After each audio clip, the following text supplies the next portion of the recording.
Sejam muito bem-vindas, muito bem-vindos ao canal Estado Imaginário. Pessoal, férias diferentes aqui, viu? A cervical atacada não tá fácil, não. Mas vamos que vamos, dele que dele, não tem jeito. Então, o show não pode parar, né? Se é que esses vídeos meus aqui são tipo de show.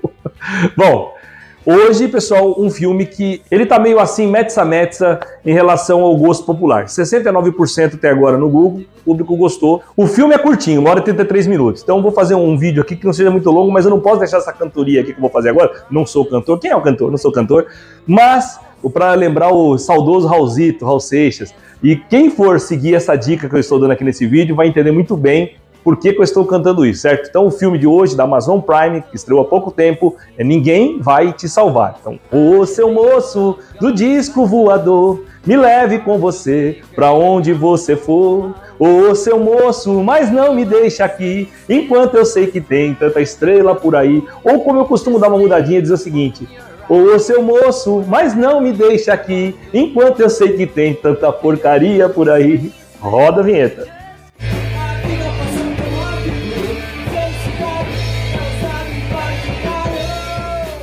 Meus queridos, minhas queridas, vocês ouviram minha cantoria, então eu posso ter certeza que vocês são meus amigos mesmo. Vamos lá. Gente, um filme que ele é terror, ele é suspense e ficção científica. E mais outros detalhezinhos ali. O diretor, que na verdade é diretor, escritor, produtor dessa obra, o cara faz tudo literalmente, que é o Brian Duffield. Ele bebe, já começa por aqui o meu comentário, ele bebe da fonte correta. Você vai assistir o filme ali e você vai perceber umas, mesmo que tenha sido sem querer, umas certas ou várias referências, ou até reverências, e aí não tem problema nenhum, né? Copião por causa disso e nem é plágio. Então ele se propõe a uma obra que eu acho honesta, que eu entendo ser honesta, e é o seguinte: você entende ali que tem uma moça, uma jovem mulher, que vive numa casa afastada numa cidade pequena do interior dos Estados Unidos, ok? E da série de vídeos que eu vou fazer na sequência, pessoal, a esse aqui, uma coisa eu sempre vou destacar, pelo menos os próximos 4 vídeos além desse. Quando a coisa começa bem, termina bem. Né? Parece lógico, parece bobeira, lugar comum, mas quando começa bem, termina bem. Então você percebe que o filme começa com uma boa trilha sonora, com uma boa chamada, até com uma questão criativa dos nomes dos atores entrando. Esse tipo de coisa. Quando começa bem, normalmente vai bem. Esse filme, apesar do gosto popular no Google não dizer que ele é unanimidade é burra, né? Mas, enfim, não é nem essa a questão, gente. A questão é que os 69% que gostaram, e eu estou incluso nesses 69%, com alguma certeza pelo menos viram alguma coisa que eu vou destacar aqui. De cara, rapidamente, o filme é curto, então rapidamente ele tem que estabelecer aquela personagem principal, aonde ela está localizada e o porquê dela estar localizada ali de forma solitária. Rapidamente você entende que ela está afastada, que existe um problema sério, esse problema vai se esmiuçando ali no decorrer do filme, mas ele vai ficando muito claro, muito dinâmico, certo, direto ao assunto. O filme, para acontecer a ação que tem que acontecer, ele é muito rápido, mas ele não é jogado. Olha só que coisa louca, ele tem um tempo, ele tem as pausas dramáticas, então ele sabe aproveitar muito bem o tempo que ele tem, que é curto, mas para mostrar uma camada de densidade, para mostrar uma ambientação legal. Você se ambienta, você entende qual é o lugar que ela vive, o contexto geral dos vizinhos e tudo mais, e da cidade onde ela está. É muito importante, porque isso é estabelecido muito rápido. E só quem trabalha bem, como esse diretor faz esse tipo de coisa. Quando eu digo que ele bebe bem da fonte, já vou deixar logo de cara aqui, já não ouço você falando isso, mas é importante, para a gente ter memória, né, gente? Além da imaginação. De cara, todos os filmes que eu vou citar aqui que lembram, né, na passagem, no decorrer de algumas cenas, eles bebem da mesma fonte, que é Além da Imaginação, que é lá dos anos 50.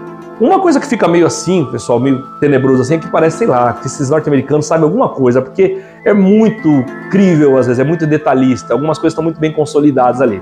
Então a primeira coisa que ele, além de beber de Além da Imaginação e beber certo e fazer isso com competência, o que acontece? Na condução sobre um filme que fala de alienígenas, e deixa isso muito claro, aqui não tem spoiler nem nada, ele constrói o alienígena que a maioria da população já tem como conceito. A gente já viu um monte de alienígena, de ET, que é o bonzinho, a Alien, que é o selvagenzão ferradão, que parece um escorpião estilizado, de tanta agressividade, de todo o formato e tudo mais, mas a gente tem um conceito que para mim é um conceito geral, que é o que aparece no filme. Aí já ganhou. Ele não fica inventando moda, ele não fica inventando modinha, ele não cai na modinha. Aí ele quer falar sobre uma história de alienígenas, que pode ter para um monte de gente, um monte de leituras, isso é legal também. Não há sequência, não tem a questão de ser sequência, pessoal, porque tem um fechamento muito interessante, que alguns vão entender de um jeito, eu tenho o meu entendimento, cada um de vocês pode ter um outro, ou muita gente pode ter parecido com o meu, que é uma coisa coletiva, né? Vai guardando isso aí. Então, assim, é uma coisa muito interessante o que ele coloca ali, da forma como ele coloca, rápido. Então, essa moça vive sozinha, isolada, bem isolada, vamos chamar assim, mas todo mundo tem acesso a ela, ela tem acesso a todo mundo, tá? Ela é uma proposta dela viver isolada por um motivo que vocês vão entender depois. E aí, acontece o quê? A pedra no caminho, tinha uma pedra no meu caminho, no caminho tinha uma pedra. É bem por aí, como eu venho falando sempre assim. E a partir daí, a coisa se desenrola desenfreado, uma correria louca, em relação a salvar a vida, a sobrevivência pessoal, O trauma que ela tem, alguém pode dizer assim, poxa, mas aí vem uma coisa mais contundente assim, você esquece o trauma. Nem sempre, né, gente? Depende do trauma, depende de como a pessoa tá ali, a pessoa pode estar até meio catatônica, tal, não é o caso, mas enfim. Ela não demora a se atentar, ela vai se defendendo como ela pode, com o que ela tem, com as armas que ela tem. E aí, pessoal, não tem o clichêzão, isso é que é legal, não tem o clichêzão. Não há problema nenhum se tivesse, tá, pessoal? Não é isso, mas é interessante quando foge. Você fica imaginando que vai acontecer uma coisa, uma mesmice, a lá, né, esse novo predador aí que eu não gosto, diga essa passagem, mas não. Ela está sozinha, ela é pequenininha, mas nem por isso ela é frágil, pelo contrário, ela não é frágil, mas ela é um ser humano normal. E aí as coisas ela vai tentando fazer o que pode para sobreviver, o que pode e o que não pode. Mas enfim, algumas coisas acontecem sem querer, isso é muito interessante também, são acidentes, as coisas acontecem às vezes por acidentes, sim, tá? Isso a pessoa pode se culpar ou não, mas fala muito sobre acidentes, sobre fatalidades, isso é muito interessante. Basicamente, o filme é sobre isso, na verdade, né? E como as pessoas reagem, a própria pessoa e as pessoas ao redor reagem a uma fatalidade acontecida, mais ou menos isso. Bom, e temos aí então aquela correria desenfreada. A atriz que desenvolve esse papel de uma forma muito, muito interessante, que faz a personagem Brin, é a Kaitlyn Dever. A Kaitlyn Dever, nesse papel, sabe quando você faz um filme para a pessoa ali, lógico, guardar as devidas proporções, quando você tem um Curtindo a Vida Doidado, foi feito ali sob medida para o Matthew Broderick da vida, ou uma Pantera Cor-de-Rosa, né, aquela antiga, que na verdade nem começa com Peter Sellers como sendo o principal, é o David Niven, e eu vou até fazer vídeos aqui sobre isso, tá, gente? É muito interessante. Filmes ficam datados e depois como é que eles podem evoluir ou não. E o Peter Sellers, né, o brilhante, saudoso Peter Sellers, fazia um inspetor Jack Clouseau, que era uma coisa excepcional. O produtor, o diretor também, o Blake Edwards, ótimo, ele construía a partir do segundo filme, A Pantera Cor-de-Rosa, ele fazia para o Peter Sellers, para ele brilhar no Jack Clouseau. Então, isso é uma coisa específica. Ela, guardadas as devidas proporções nesse filme mini clássico que eu chamo, ela faz isso. Está sobre os ombros dela, literalmente, o filme. Não tem como você sair disso. É lógico, o enredo, o roteiro, é lógico, estão ali para ajudá-la, é lógico, tem uma fotografia brilhante, umas coisas legais, assim, vistos de cima, de paradas realmente, de fotografia literalmente mesmo, de uma casa, por exemplo, de uma visão do alto, visões de coisas específicas, a edição é muito boa, o som é ótimo, a trilha sonora é muito boa, porque a trilha sonora tem que fazer muito efeito ali, gente. Por quê? Efeitos visuais são ótimos, diga-se de passagem. Por quê, pessoal? Num filme de 93 minutos, só são duas linhas de diálogo humano. Só, tá? Você tem ali alguma coisa balbuciada, duas vezes no filme inteiro. É dos aliens, eu deixo pra lá, tá? Aí vocês vão ver que não é bem assim, mas enfim. O som dos aliens, lembra que eu falei no começo do vídeo? O alien é desenhado de uma forma muito clara, tem a sua classificação e hierarquia ali de como eles vão para cima dela, o que faz uma coisa muito legal em relação a tamanho, altura, divisões e tudo mais. O pessoal fala que é abduzido. Muito interessante essa pegada aí. E o som que eles fazem, que eles emitem, é muito interessante, já visto. Então, já que eu falei já visto, as fontes, além da base do além da imaginação. Você tem ali sinais, você vai olhar e vai, parece sinais. No bom sentido, sinais. Vai aparecer Guerra dos Mundos. Em miniatura, Guerra nos Mundos reduzida. Vai aparecer ET. O ET, gente, que vocês forem ver, o ET não é um filme que fica bonitinho a certas horas, mas como o Gremlins é um filme que tem as partes ali meio terrorzão, tá? No meio do caminho ali, né? Isso que é brilhante do Steven Spielberg, de saber fazer essa mistura de uma forma que o filme ele fique com uma complexidade legal e que atenda a todos os gostos, dando um toquinho. Ele consegue fazer esse toque nesse filme aqui. Outra coisa que me lembrou muito, quem é mais das antigas vai saber o que eu estou falando, porque eu estou falando mais do filme antigo, não da refilmagem. Invasores de corpo.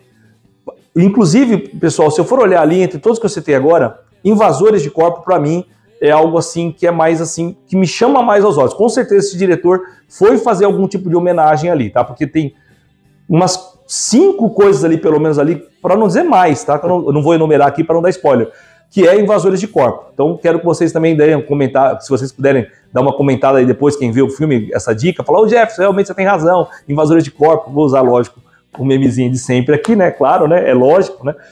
Então parece bastante. E, obviamente, uma coisa que bebeu de todas essas fontes, que é o Arquivo X. Então tem toda essa pegada de Arquivo X também. A verdade está lá fora, ou a verdade está dentro de casa também, enfim, né? E um outro filme que ele é menor, mas que eu gosto muito, eu tenho medo do caramba, não quero ver nunca mais, que é da minha querida Miloca. A Miloca me enganou, né? A Mila Jovovich, que é o Contatos Imediatos de Quarto Grau. Ele também vai lembrar o Contatos Imediatos de Terceiro Grau, mas é só detalhe. Eu acho que ele lembra mesmo Contatos Imediatos Quarto Grau. Porque o filme, o Contatos Imediatos do Terceiro Grau, ele tem uma outra pegada, é uma outra coisa. Eu creio que quem segue aqui vai assistir o filme vai concordar comigo. Mas voltando, Contatos Imediatos do Quarto Grau, que é um filme tenebroso, né? Inclusive, algumas horas aí parece, coruja, coruja. Eu não tenho medo de coruja, ainda bem, gente, porque eu vou te falar. Se você tem medo de coruja, nunca assista Contatos Imediatos do Quarto Grau, tá? Mas também bebe dessa fonte. Resumindo, muitos méritos do diretor e da atriz principal, muitos méritos. Ele vai direto ao ponto, direto ao assunto, não fica inventando moda e modinha, como eu falei. E também não inventa moda nos aliens, os alienígenas são bem compostos ali. Como eu falei também, eu vou deixar isso bem registrado aqui, que eu quero que vocês depois me digam se eu tenho razão ou não. Ele está no imaginário popular. Aquele alien que ele mostra ali está no imaginário popular. E aí é que eu acho que ele acertou bastante. Ele juntou um alien do imaginário popular, com depois um cinema, que um cinema fez sobre o barulho de aliens, de predadores, né? Falei de alien, fala do predador, de barulhos, né? Que fazem a sua memória, inclusive a memória afetiva, vamos chamar assim. Ah, que legal, tá, entendi. Então, essa composição, essa ambientação do filme é onde eu acho que ele brilhou mais, eu acho que ele acertou nisso. Se ele queria acertar esse alvo, ele acertou. Ele não mirou uma coisa, acertou outra, ele acertou isso aí, na minha humilde opinião. Ok? É uma dica que eu dou aqui para vocês sempre, pessoal. Como eu não fiz ressalva, tem ali 2 detalhezinhos, 3 bobeirinhas? Tem, gente. Tem sim. Tem sim. Poderia passar sem isso, mas eu acho que não diminui o filme, tá? Se eu não falar que eu não acho isso, seria mentiroso. Tem. Vou colocar 3 coisas ali que, tá bom. Você poderia ser mais inteligente se fosse outra forma. Foi meio preguiça de roteiro, mas são só 3, gente. Tá numa média ótima, tá? Não é filme perfeito, tá numa média ótima. Então, se você gosta de filme de aliens, você vai gostar. Se você gosta de Além da Imaginação e os seus finais mirabolantes, você vai gostar. Se você não gosta e não quer ser abduzido, fuja, mas fuja mais do que a mocinha do filme. Tá bom? Dito isso, vou ficando por aqui agradecendo a sua paciência, a sua audiência, ao prestígio aos vídeos do canal, com dor ou sem dor, e aquele valeu pra cima, sem ser abduzido. Pra cima, mas ficando aqui mesmo na terra. Ok, pessoal? Seu moço do disco voador, me leve com você para onde você for. Valeu. Valeu. Deixei para errar o book, porque tu não deixou só. Percebeu? Por isso que tu sorriu. Tu é só a coragem, então.